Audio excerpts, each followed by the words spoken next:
MUDA site ಹಂಚಿಕೆ ಹಗರಣ ಕೇಸ್ನಲ್ಲಿ ಬಿಗ್ ಬೆಳವಣಿಗೆ ಆಗಿದೆ. ಮುಡಾ ಕ್ಲೀನ್ಗೆ ಮೊದಲ ಹೆಜ್ಜೆಯನ್ನ ಇಟ್ಟಿದ್ದಾರೆ ಸಿಎಂ ಸಿದ್ದರಾಮಯ್ಯ. ರಾತ್ರೋರಾತ್ರಿ ಎಲ್ಲಾ 48 ಸೈಟ್ಗಳನ್ನ ರದ್ದು ಮಾಡಿ ಆದೇಶವನ್ನ ಹೊರಡಿಸಿದ್ದಾರೆ ಸಿದ್ದರಾಮಯ್ಯ. ಮುಡಾ ಕ್ಲೀನ್ಗೆ ಮೊದಲ ಹೆಜ್ಜೆ ಇಟ್ಟಿದ್ದಾರೆ ಮುಖ್ಯಮಂತ್ರಿ ಸಿದ್ದರಾಮಯ್ಯ. ಎಲ್ಲಾ 48 ಸೈಟ್ಗಳನ್ನ ರದ್ದು ಮಾಡಿ ಆದೇಶವನ್ನ ಹೊರಡಿಸಿದ್ದಾರೆ.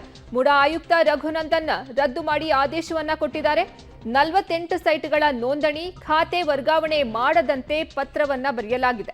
ನಗರ ಪಾಲಿಕೆ ಆಯುಕ್ತರಿಗೆ ಮತ್ತು ಜಿಲ್ಲಾ ನೋಂದಣಾಧಿಕಾರಿಗೆ ಪತ್ರವನ್ನ ಬರೆಯಲಾಗಿದೆ. 48 ಸೈಟ್ಗಳ ವಿವರದ ಜೊತೆಗೆ ಪತ್ರವನ್ನ ಬರೆದಿದ್ದಾರೆ ರಘುನಂದನ್. ಮುಡಾ ಸೈಟ್ ಹಂಚಿಕೆ ಹಗರಣ ಕೇಸ್ಗೆ ಬಿಗ್ ಬೆಳವಣಿಗೆ ನಡೆದಿದೆ. ಮುಡಾ ಕ್ಲೀನ್ಗೆ ಮೊದಲ ಹೆಜ್ಜೆಯನ್ನ ಇಟ್ಟಿದ್ದಾರೆ ಮುಖ್ಯಮಂತ್ರಿ ಸಿದ್ದರಾಮಯ್ಯ. ರಾತ್ರೋರಾತ್ರಿ ಎಲ್ಲ 48 ಸೈಟ್ಗಳನ್ನ ರದ್ದು ಮಾಡಿ ಆದೇಶವನ್ನ ಹೊರಡಿಸಲಾಗಿದೆ. ಮುಡಾ ಆಯುಕ್ತ ರಘುನಂದನ್ ರದ್ದು ಮಾಡಿ ಆದೇಶವನ್ನ ಕೊಟ್ಟಿದ್ದಾರೆ. 48 ಸೈಟ್ಗಳ ನೋಂದಣಿ ಖಾತೆ ವರ್ಗಾವಣೆ ಮಾಡದಂತೆ ಪತ್ರವನ್ನ ಬರೆಯಲಾಗಿದೆ. ನಗರ ಪಾಲಿಕೆ ಆಯುಕ್ತರು ಹಾಗೂ ಜಿಲ್ಲಾ ನೋಂದಣಾ ಅಧಿಕಾರಿಗೆ 48 ಸೈಟ್ಗಳ ವಿವರದ ಜೊತೆಗೆ ರಘುನಂದನ್ ಪತ್ರವನ್ನ ಬರೆದಿದ್ದಾರೆ. ಮುಡಾ ಆಯುಕ್ತ ರಘುನಂದನ್ ಈ ಆದೇಶವನ್ನ ಕೊಟ್ಟಿರೋದು, ರದ್ದು ಮಾಡಿರುವಂತಹ ಆದೇಶವನ್ನ ಕೊಟ್ಟಿದ್ದಾರೆ. ಮುಡಾ ಕ್ಲೀನ್ಗೆ ಮೊದಲ ಹೆಜ್ಜೆಯನ್ನ ಇಟ್ಟಿದ್ದಾರೆ ಮುಖ್ಯಮಂತ್ರಿ ಸಿದ್ದರಾಮಯ್ಯ. ಮುಡಾ ಸೈಟ್ ಹಂಚಿಕೆ ಹಗರಣ ಕೇಸ್ನಲ್ಲಿ ಇದೀಗ ಮಹತ್ತರ ಬೆಳವಣಿಗೆ ನಡೀತಾ ಇದೆ. ಮುಡಾ ಕ್ಲೀನ್ಗೆ ಸಿಎಂ ಮೊದಲ ಹೆಜ್ಜೆಯನ್ನ ಇಟ್ಟಿದ್ದಾರೆ.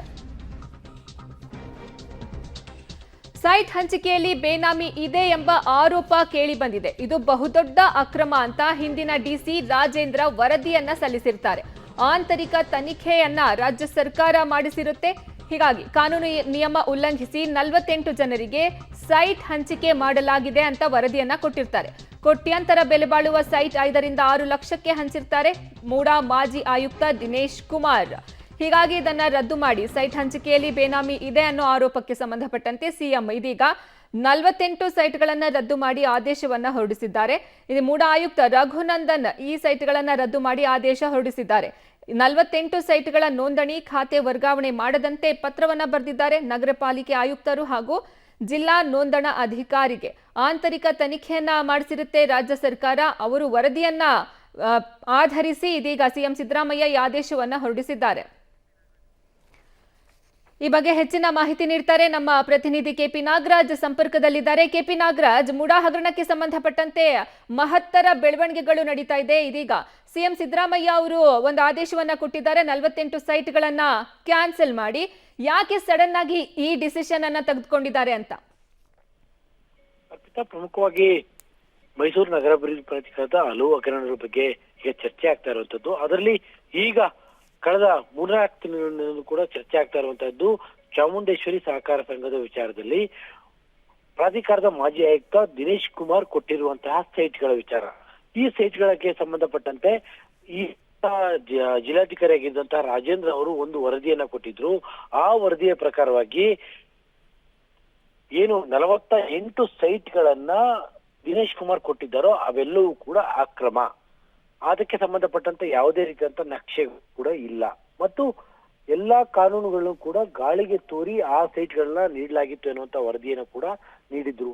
ಈ ಕಾರಣಕ್ಕೆ ಪ್ರಾಧಿಕಾರ ಸಭೆಯಲ್ಲೂ ಕೂಡ ಒಂದು ಅಂತಿಮವಾದಂತಹ ಚರ್ಚೆಯೂ ಕೂಡ ಆಗಿತ್ತು. ಆ ಚರ್ಚೆಗೆ ಸಂಬಂಧಪಟ್ಟಂತೆ ಈಗ ಅಂತಿಮವಾಗಿ ನಗರಾಭಿವೃದ್ಧಿ ಪ್ರಾಧಿಕಾರದ ಕಾರ್ಯದರ್ಶಿಯು ಕೂಡ ಒಂದು ರಿಪೋರ್ಟ್ ಅನ್ನ ಕೊಟ್ಟಿದ್ರು, ಇಡೀ ಪ್ರೋಸೆಸ್ ಅಕ್ರಮ ಅಂತ. ಹೀಗಾಗಿ ಈ ಎಲ್ಲದರ ಬೆಳವಣಿಗೆ ಹಿನ್ನೆಲೆಯಲ್ಲಿ ಈಗಾಗಲೇ ಮೈಸೂರು ನಗರಾಭಿವೃದ್ಧಿ ಪ್ರಾಧಿಕಾರದ ಆಯುಕ್ತ ರಘುನಂದನ್ ಅವರು ಒಂದು ಆದೇಶವನ್ನ ಮಾಡಿದ್ದಾರೆ. ಒಟ್ಟು 46 ಸೈಟ್ಗಳ ಏನು ರಿಜಿಸ್ಟ್ರೇಷನ್ ಆಗಿದೆ ಆ ಎಲ್ಲಾ ರಿಜಿಸ್ಟ್ರೇಷನ್ಗಳನ್ನು ಕೂಡ ಈ ಕ್ಷಣದಿಂದ ರದ್ದು ಮಾಡಬೇಕು. ಜೊತೆಗೆ ಅವುಗಳಿಗೆ ಸಂಬಂಧಪಟ್ಟಂತೆ ಯಾವ ವಹಿವಾಟುಗಳನ್ನು ಕೂಡ ನಡೆಸಬಾರದು ಅನ್ನುವಂತ ಹಿನ್ನೆಲೆಯಲ್ಲಿ ಮೈಸೂರು ನಗರಾಭಿವೃದ್ಧಿ ಪ್ರಾಧಿಕಾರದ ಆಯುಕ್ತರು ಜೊತೆಗೆ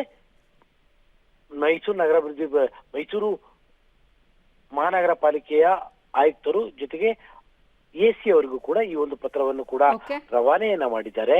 ಯಾವುದೇ ಹಂತದಲ್ಲೂ ಕೂಡ ಈ ಒಂದು ಸೈಟ್ಗಳಿಗೆ ಸಂಬಂಧಪಟ್ಟಂತ ರಿಜಿಸ್ಟ್ರೇಷನ್ ಆಗಬಾರ್ದು ಮತ್ತು ರಿಜಿಸ್ಟ್ರೇಷನ್ ಕ್ಯಾನ್ಸಲ್ ಕೂಡ ಮಾಡಬಾರ್ದು ಅನ್ನುವಂತಹ ಒಂದು ಆದೇಶವನ್ನು ಕೂಡ ಈಗಾಗಲೇ ಮಾಡಿರುವಂತಹದ್ದು. ಅರ್ಪಿತಾ, ಧನ್ಯವಾದ ನಾಗರಾಜ್ ನಿಮ್ಮೆಲ್ಲ ಮಾಹಿತಿಗಾಗಿ.